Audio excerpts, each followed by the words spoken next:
I'm very happy to have you at the Head and Neck block. And today we'll be talking about two senses that are kind of neglected when it comes to our sensory system. I do not believe that everyone is still here, so I don't know if we should give them another 3 minutes for everyone to join.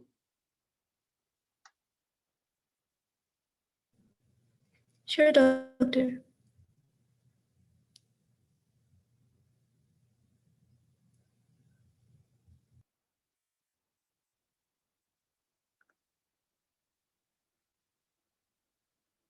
So how many participants are we expecting in total? Around 180. 180, okay. Mm-hmm. Okay.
Okay, we will be starting in 1 minute.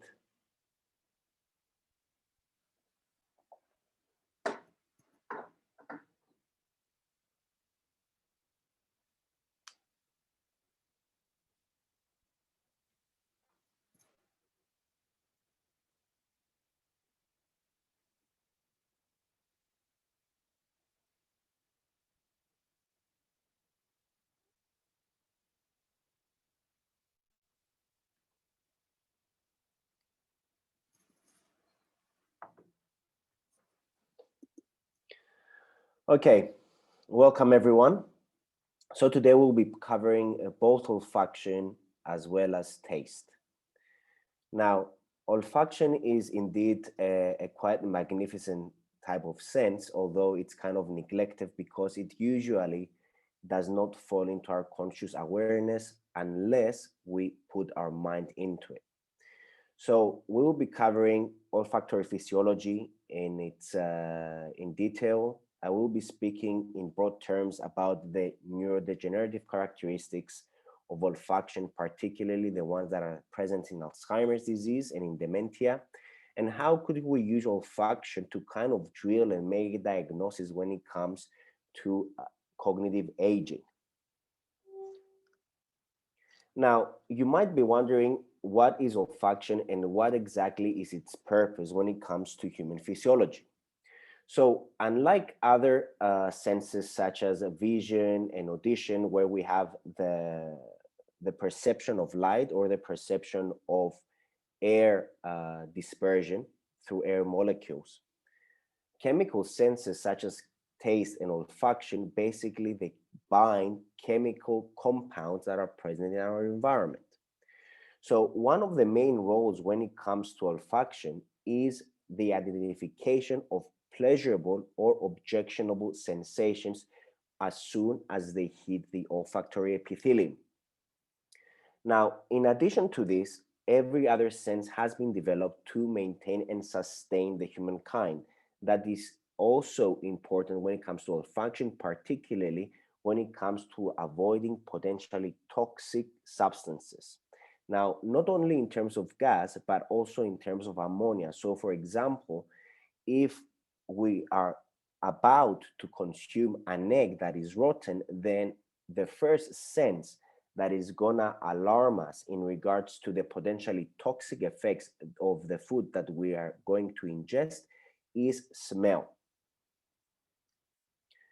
In addition to this, something that is not so well understood, although it is much more prevalent in other animals of the animal kingdom, is the fact that also the nose is able to absorb or identify pheromones or testosterones or hormones that are present in the air.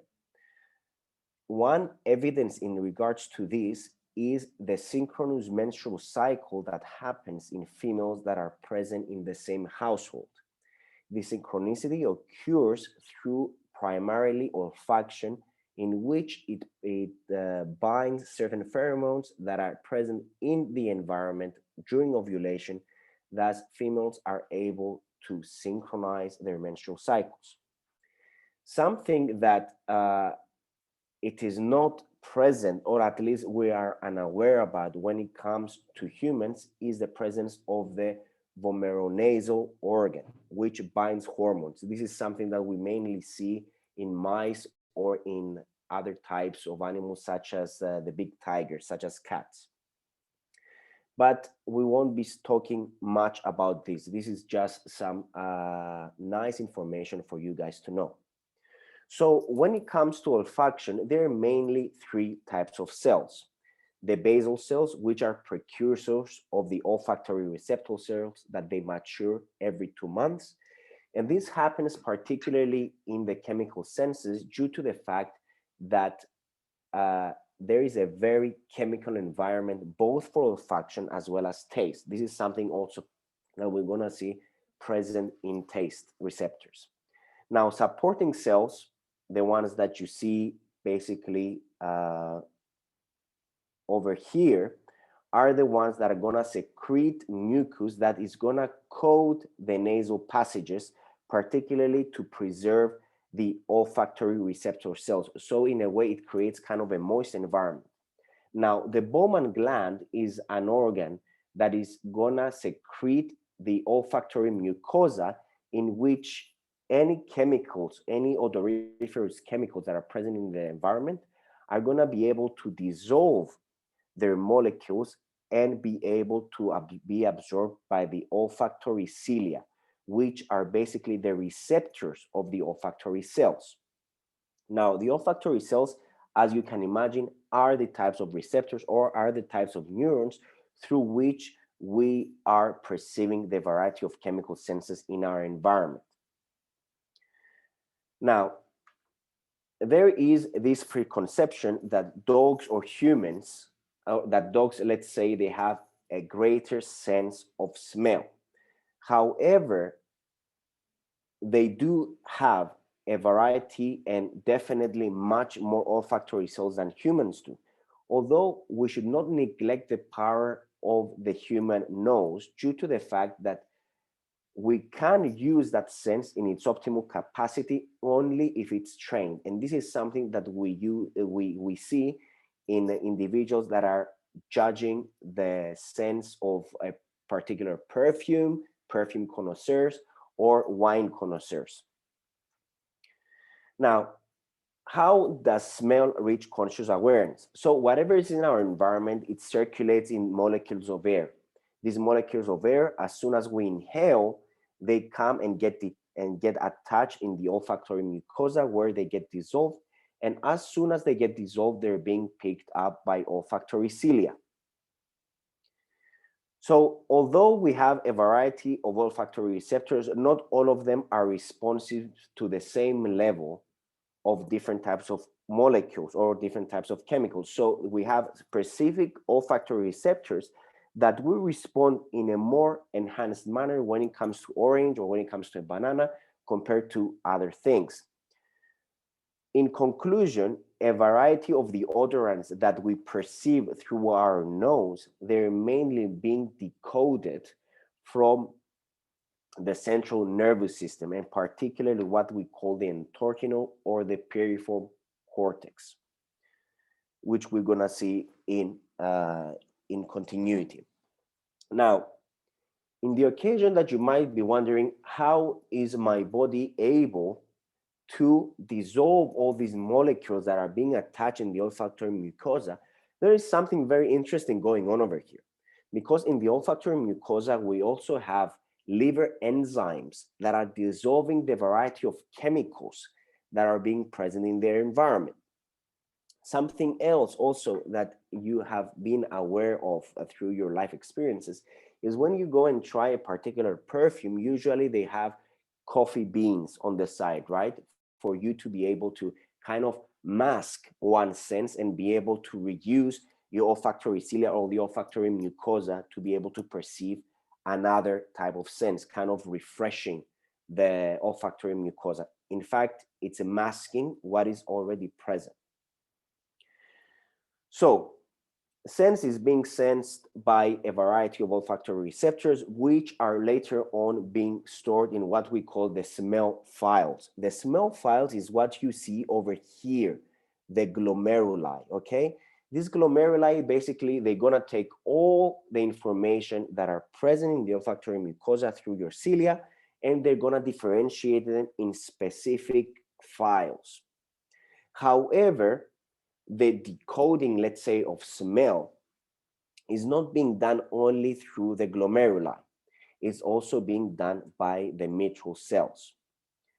So as soon as an odorant is being sensed in the olfactory epithelium, this is going to be transferred through the cribriform plate from the cranial nerves. Now, you would expect that other type of cranial nerves are kind of detached from the sensory receptors. Although the olfactory receptors, they're adjacent to what we call the olfactory receptor cells. Now, as soon as these are transferred to the olfactory bulb, then that's where we have the glomeruli and the mitral cells that are gonna differentiate and also hash other types of smells in order for our olfactory cortex to be able to decode what we're sensing or what we're smelling. So they travel from the olfactory receptor cells to the cranial nerves through what we call the ethmoid bone or the cribriform plate, and to the olfactory bulb where we have the glomeruli as well as the mitral cells. Now, fractures in the cribriform plate can have a significant impact when it comes to sensory transduction of smell. So a person that is potentially implicated in a driving accident affecting the olfactory plate, then is also gonna suffer either from hyposmia or anosmia. Now, as soon as the sense is being transferred from the olfactory receptor cells, it reaches immediately the glomeruli. Now, the glomeruli do communicate with the mitral cells, and the mitral cells are the ones that will try and hash or inhibit other types of scents, other types of smells, so that the dominant smell is gonna resurface. This dominant smell is what you will eventually perceive. Now, if there is a specific type of smell in the room, you will also be accustomed to it. So you won't be smelling it constantly. This is what we also have in common, in particular in neuroscience, what we call habituation. Habituation does not only occur behaviorally, but it also occurs at the neuronal level. How do mitral cells are able to inhibit other types of scents or other types of smells is because they have inhibitory interneurons, and this type of cells, they communicate with other types of major mother cells. Now, as soon as a smell is being sensed and as soon as being decoded by the glomeruli and the mitral cells, then immediately after is gonna reach the primary olfactory cortex, what we call the piriform or the piriform cortex, the amygdala. And why does it do that? Now, as we have said in the beginning, one of the major responsibilities of the olfactory cortex is quality control. all types of aversive learning or all types of negative sensory stimuli to the cortex that are being stored in the amygdala. And this is why the olfactory bulb communicates directly with the amygdala to be able to enable you to respond immediately to your environment. So we have the olfactory bulb that is going to send information to the endocrine cortex, which is kind of the major processing center, as well as the amygdala. And from the amygdala, we will have a further subdivision to the parahippocampal gyrus or the temporal cortex, through which we will be able to identify what we're smelling. Based on the identification of the smell, this is going to travel back to the orbitofrontal cortex, through which is an area that is responsible for the behavioral engagement of us with the environment. So based on the palatability, let's say, of the food, or whether a sense is particularly pleasurable or not, then we will have the appropriate engagement or the appropriate behavioral response. I believe this makes sense so far. Good.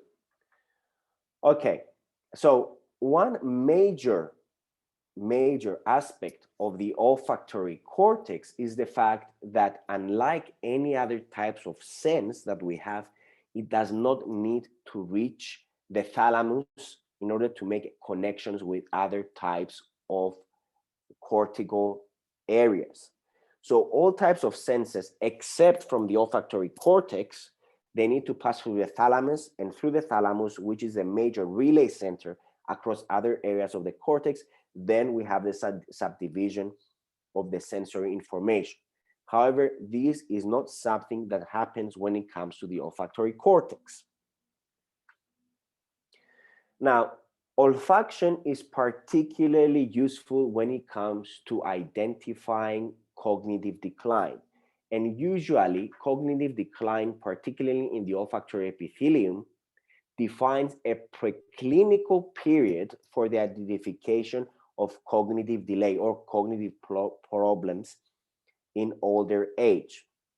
Now, a lot of people can lose their sense of smell. And there are a variety of reasons why they do that. One of the reasons is the ossification and closure of the foramina of the cribriform plate, where we've seen the nerves passing by from the olfactory cells to the mitral cells and glomeruli. This ossification could happen as a result of aging. We also have age-related degenerative processes, because as we age, then the basal cells that will support the proliferation, these modified stem cells that are gonna support the proliferation of these cells into modified olfactory cells, they lose their plasticity. And this is something present not only in the nose, but is also present also in the hippocampus. So there are particularly two types of regions in the cortex, let's say, or neuronal elements that are particularly prone to cognitive decline. One is episodic or short-term memory, and the other one is the olfactory epithelium. Now, cumulative damage could also lead to the depletion of the olfactory receptor cells, as well as the fact that throughout life, the olfactory receptor cells are being replaced by the respiratory epithelium. This is a form of natural decline. However, an individual that is going to develop dementia or a cognitive decline earlier on in life, this type of presence is going to be particularly prevalent in the olfactory epithelium. And what I want you to pay attention to over here is individuals that will have this type of cognitive decline, they will have this cognitive decline not in, let's say, the threshold of the type of what they're smelling. So let's say if I infuse something with too much of an orange smell or a banana smell, the patient or the demented patient will not have a problem to say, okay, this is moderately intense or this is highly intense smell. The problem that will arise is gonna be in terms of the differentiation of what they're smelling. So they might identify the banana, but they won't be able to identify the cinnamon smell. And why am I using these examples? Because usually in battery tests, we use objects that are easily identifiable, such as oranges, bananas, the smell of chocolate, the smell of cinnamon, things that individuals are going to be using more or less in their daily life.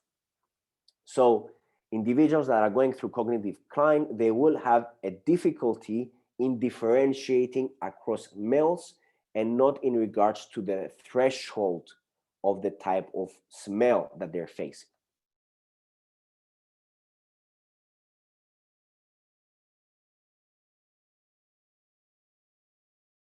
Of the major tests that we would like to use when it comes to assessing cognitive decline. Now, over here, we have an fMRI scan, which, as you know, an fMRI basically tracks the oxygen that flows in specific regions. And as we see in individuals with Alzheimer's disease or Parkinson's disease compared to the healthy controls, okay, this is where you should be looking at. These regions show reduced response, or we don't have so much of a specificity. Now, you may be wondering, is this a chicken or egg question? Do I have the cognitive decline in the brain, or do I have it basically in the sensory epithelium of olfaction? We're going to answer this question in very, very soon. Now, what has been shown through studies that have managed to take a sample from the olfactory epithelium is that what it is present in the cortex, it is also present in the olfactory epithelium. And you can take samples of the olfactory epithelium. Of course, is a quite painful process in which the patient needs to be under sedation. And if you put these tissues under microscopic examination, you would see the presence of amyloid plaques and neurofibrillary tangles. And this is what is particularly present when it comes to Alzheimer's disease. So is the olfactory problem sensory or cortical? Now, again, this is a chicken and egg question, but what we see when it comes to cognitive decline or in terms of cognitive aging is that when it comes to sensory regeneration, and particularly in regions of the cortex that are suffering, that are constantly proliferating, is that if an individual is suffering from cognitive decline, then the basal cells will not be able to proliferate at the rate in which they used to. And this is why the patient loses its response specificity to the different types of smells, because the basal cells may be encoding or they may be regenerating towards a specific type of receptor. And we need a variety of receptors to be able to perceive the whole spectrum of the types of smells that we're perceiving in our environment. So the answer to this question is mainly sensory, because if the sensory receptors are not there, then information also cannot be encoded at this optimal capacity in the cortex. Now, this is something that I believe you might use or you might face in the coming future as pathologists or as clinicians, is, as we said before, damage to the cribriform plate. It's gonna lead to anosmia or hyposmia. Now, this alteration in olfactory function is particularly present in Alzheimer's and Parkinson's disease, and this is something that you will also be exposed to during your clinical sessions or during your clinical skills, during the head and neck block. And also, when it comes to epilepsy, and particularly what we call the uncinate fit, individuals may be experiencing a sense of bad smell. This sense of bad smell comes from a mismatch between the olfactory epithelium, and the centers of the cortex that are decoding what we're smelling. So if an individual is suffering from temporal lobe epilepsy, then during that session, that individual may have a sense of bad smell that is artificially created through memory encoding mechanisms. Right, before I go into taste, let's see if you have any questions.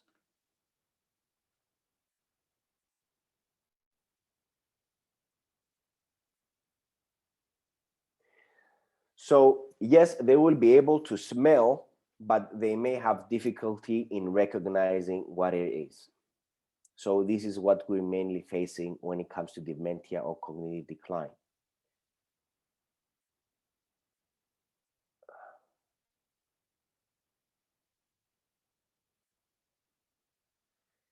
Yes, pheromones are chemicals capable of acting like hormones, and what we call as pheromones is basically it's a composite word that is being transferred by the environment.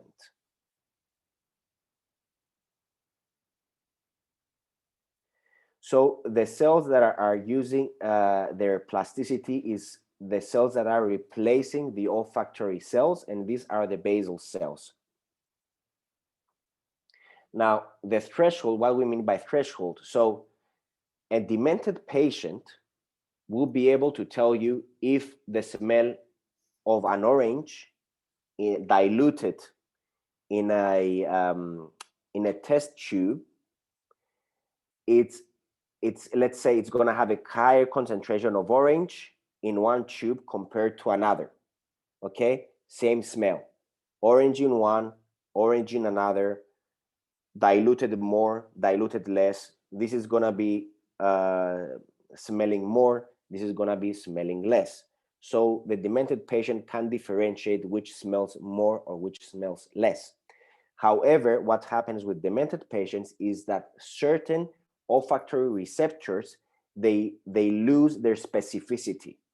And by that, we mean that certain olfactory receptors that are decoding a specific type of smell, they are missing. And in all types of senses, we have what we call population coding. So a specific type of receptor, as we said at the beginning, may be responding more to smell A compared to smell B. If I lose receptor 1, which responds more to A compared to B, then it means that I will have a different dynamics when it comes to the olfactory epithelium. And this is why we have a reduction when it comes to the variety of smells that our grandmothers can perceive. This is why usually they might use more type of a spice compared to another one, because they cannot perceive that well the type of smell. And this is also something prevalent in taste.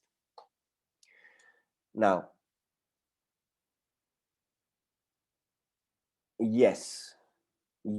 So some and why do they lose their ability to code new smells? Because the olfactory receptor cells are not going to be present. That's why. Okay, let's go back to where we were.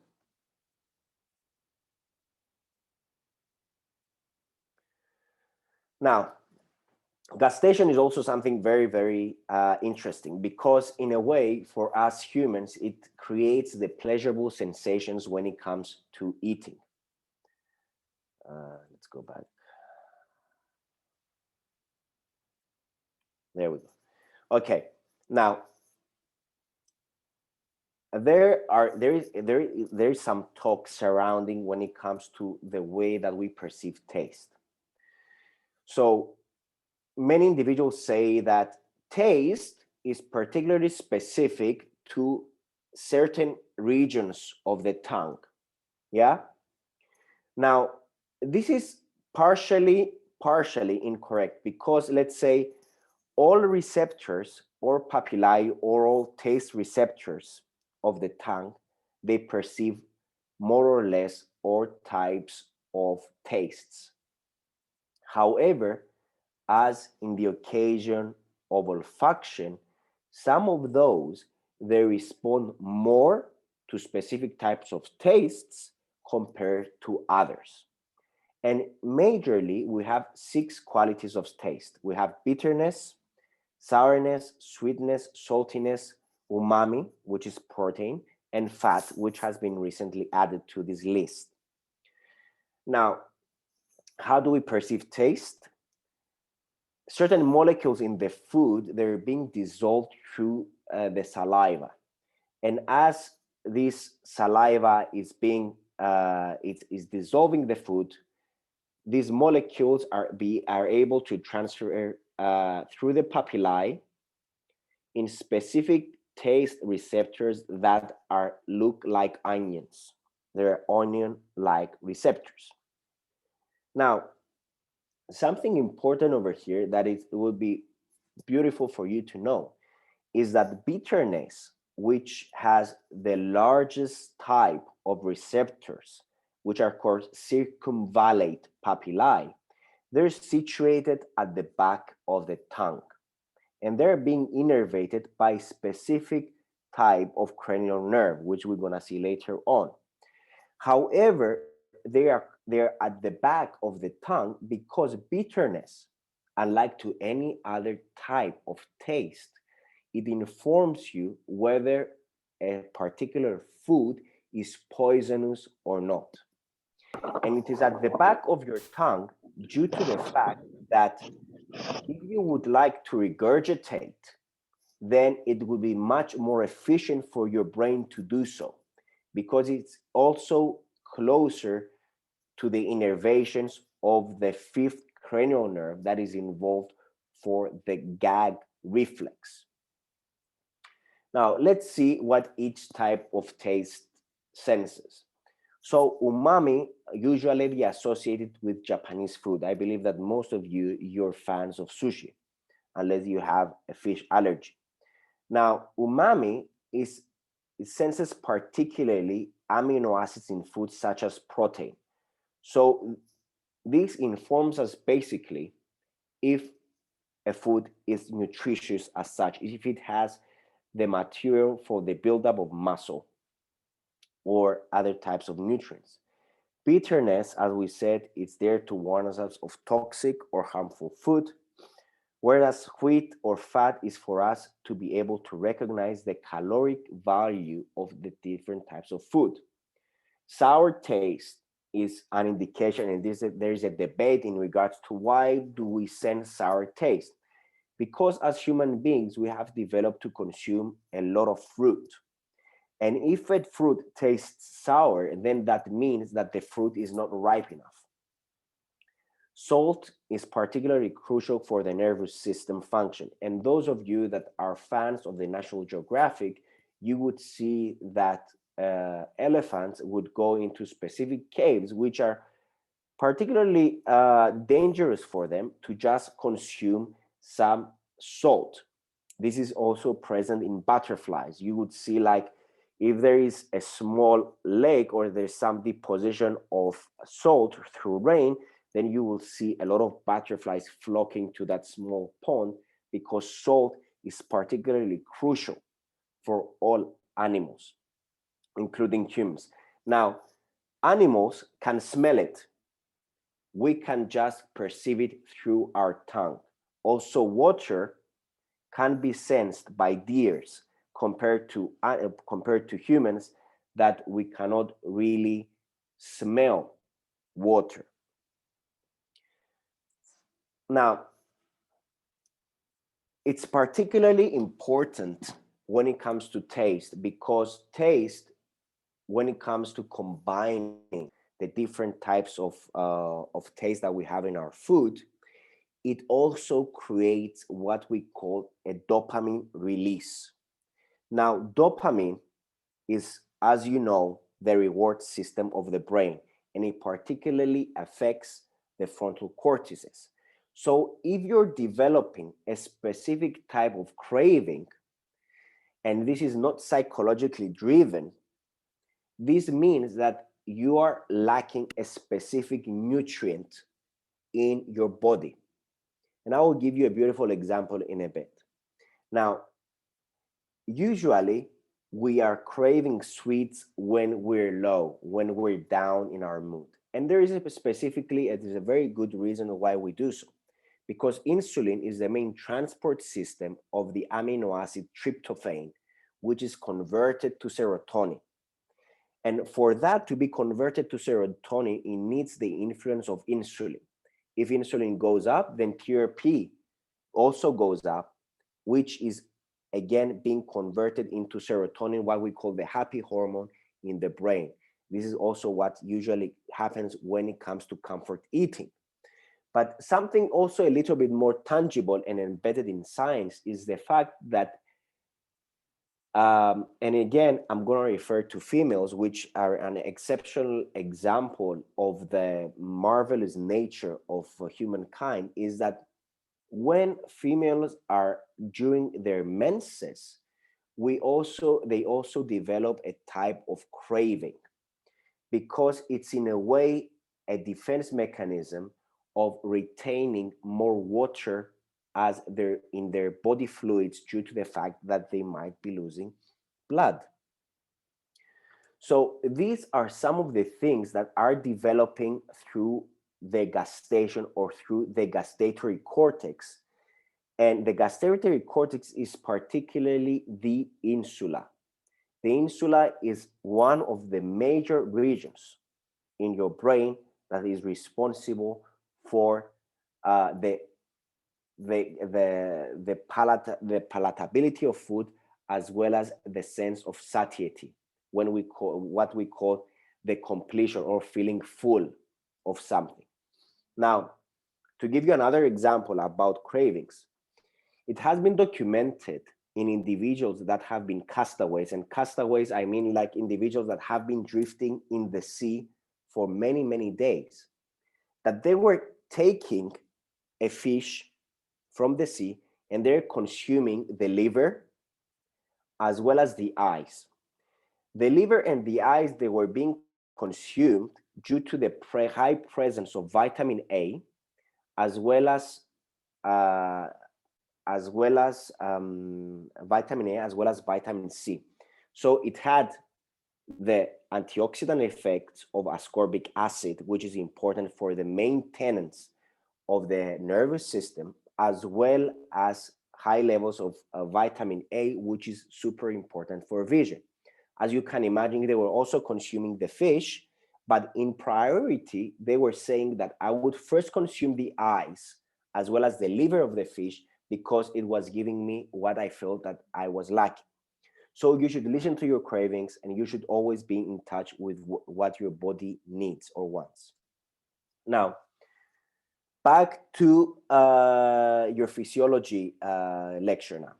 So the taste receptor cells, they're mainly modified epithelial cells, and they're present in the tongue, the palate, above the pharynx, as well as the larynx. So we don't just receive taste only from the tongue, but we also receive it from a variety of other regions in our mouth and in our pharynx.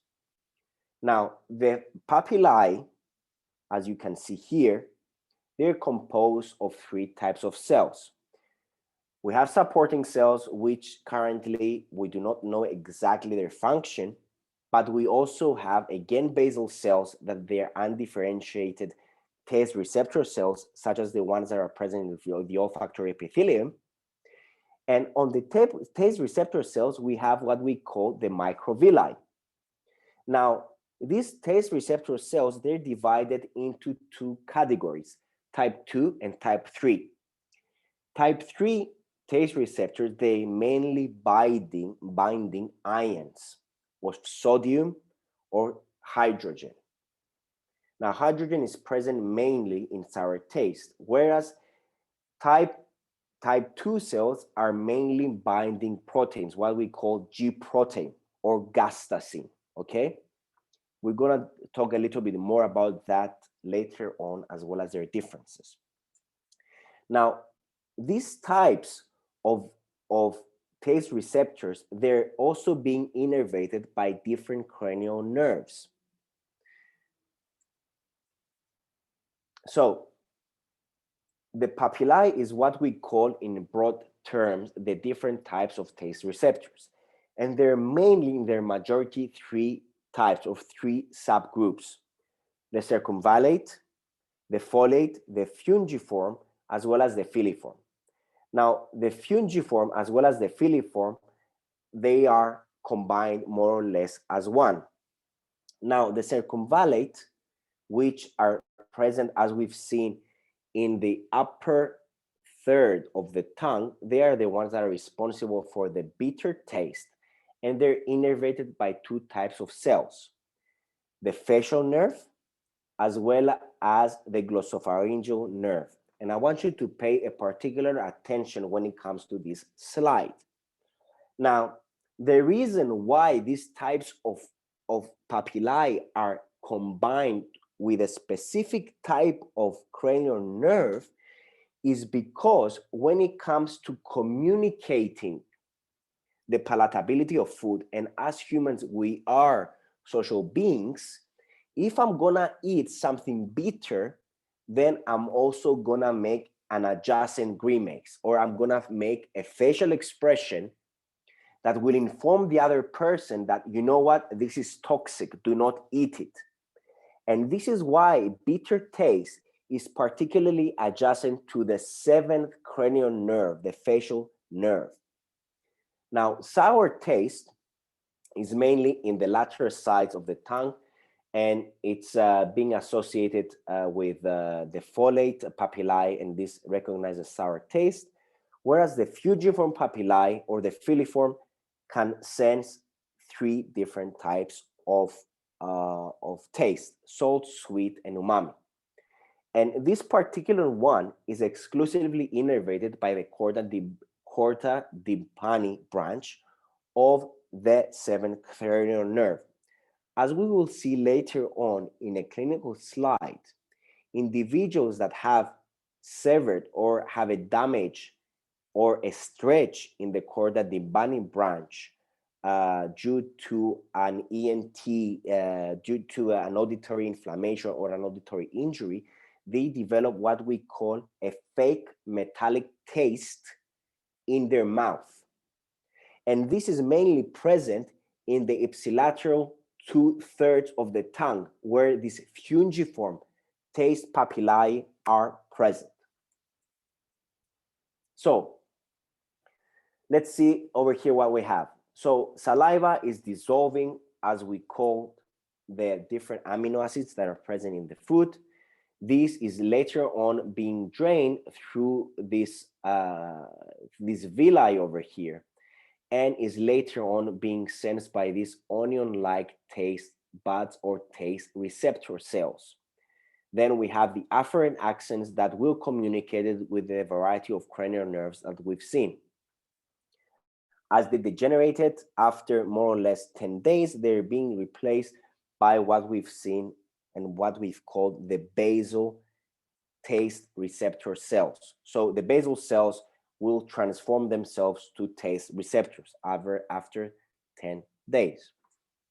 Now, again, as in taste, although all taste buds more or less, they sense all types of tastes, some of them respond more to specific tastes than others.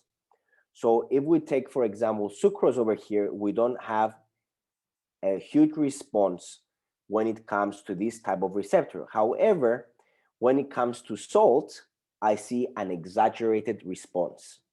And this is how the taste palette makes a map of what we are putting in our mouth. Now, how can we decode all this information? And this is mainly being done by the central nervous system. So, some essential differences, guys, between type 3 cells and type 2 cells are the following. Type 2 cells are mainly binding amino acids or G protein, whereas type 3 cells are mainly binding ions of salt or hydrogen. Although type 2 cells would release adenosine triphosphate in primary sensory neurons, and these are the type 2 cells, type 3 cells are gonna release through exocytosis serotonin to primary sensory neurons. So there is a differentiation between the taste transduction of the 2 or of the 6 different type of tastes. Now, we're not mainly talking about type 1 support cells because these are adjacent mainly to the type 3 cells. So over here you can see the differences between the two, and later on I'm describing to you in words what we have in type 3 compared with type 2. And I want you to know the differences between the two. Don't focus so much on calcium, but focus mainly in the release and the exocytosis of either the communication of the main nerves, of the main gustatory neurons of type 2 and type 3 receptors. So in one of them, we have adenosine triphosphate release, whereas in the other one, we have serotonin release. So how is taste being transferred or being decoded in the cortex?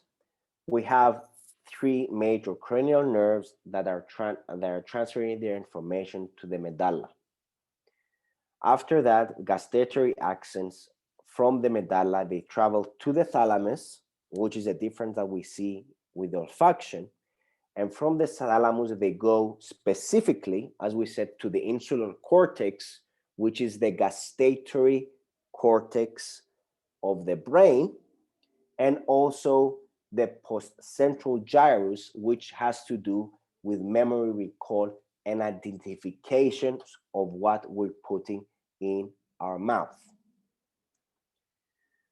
So aephsia, which is a Greek word with a being saying no taste. Aephsi is the Greek word of taste, which means no taste in this case. It occurs only when we have a damage when it comes to specific cranial nerves. Based on where the cranial nerve has been severed or where the cranial nerve is damaged, then that individual will develop a hypoephsia, an inability to taste a particular food on that specific type of receptor. Now, aephsia or dysephsia in this occasion comes from either severing or either stretching axons of the corta di Bani during middle ear surgery. And in this occasion, we have a metallic taste being present in the patient's mouth, which could last for 3 to 6 months. This type of dysephsia or metallic taste, or what we've seen also in cacosmia, in olfaction, could also be the result of epilepsy, because it doesn't always have to do with the sensory perception, and by that I mean the tongue or the olfactory epithelium. It could also have to do with the decoding of taste or smells that happens in the cortex. This brings us to the end of our today's session, and I'm free now to answer any questions that you may have. Okay.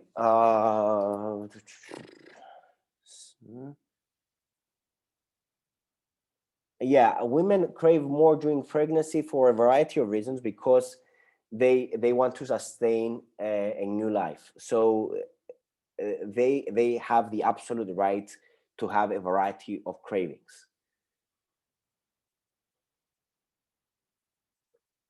Now, the basal cells in both olfaction and in both taste, of course, in different regions in each one, okay?